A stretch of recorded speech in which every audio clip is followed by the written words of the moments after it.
এই যে লাউগুলা এভাবে, আচ্ছা আচ্ছা বলেন তো এই লাউগুলা এভাবে কেন রোগে দেখা দিচ্ছে?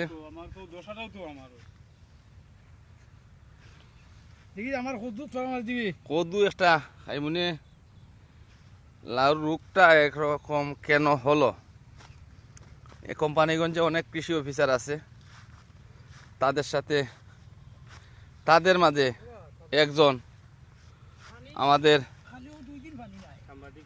সাংবাদিক তরিকুল ইসলাম সাহেব এবং কৃষি অফিসার, কৃষির সাথে যুক্ত, উনি চলে আসছেন। কৃষি অফিসার না, উনি কৃষি নিয়ে কাজ করতেছি বিদায় কিছুটা অভিজ্ঞতা অর্জন করেছি। অভিজ্ঞতা, নিজে একজন কৃষক এবং কৃষি উদ্যোক্তা বলা যায়, ছোটখাটো একজন।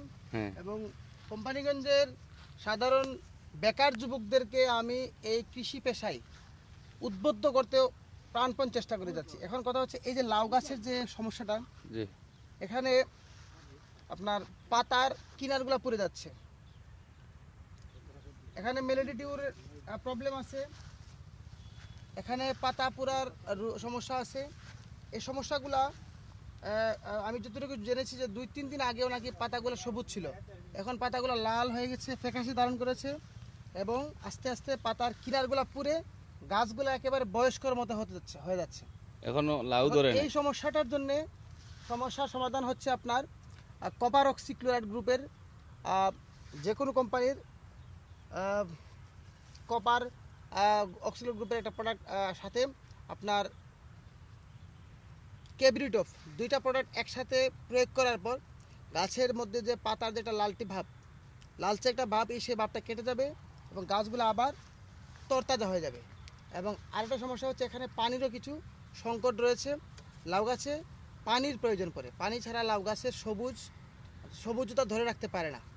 তো যদি আপনি কেব্রিটফ পাশাপাশি কপার অক্সিক্লোরাইড গ্রুপের যেমন সানবিট, এটা ম্যাকডোনাল্ড কোম্পানির সানবিট, স্কয়ার কোম্পানির কপার ব্লু, এরকম কয়েকটা প্রোডাক্ট রয়েছে, এগুলো যদি আপনি মিক্সড করে যৌথভাবে এটা স্প্রে করে দেন, আশা করি ইনশাল্লাহ এটা সমাধান হয়ে যাবে। এবং পাশাপাশি এই গাছগুলো কিন্তু বয়স্ক একটা রং ধারণ করেছে। এখানে এই কপার এবং কেব্রিটফ স্প্রে করার পর এখানে যদি আপনি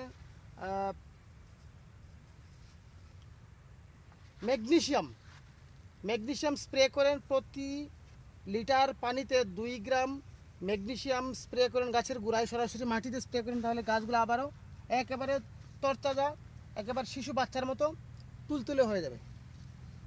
ধন্যবাদ।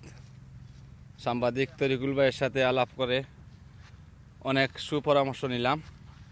হয়তো ওনার পরামর্শে চেষ্টা করবে এই গাছগুলা লাল থেকে সবুজ করার।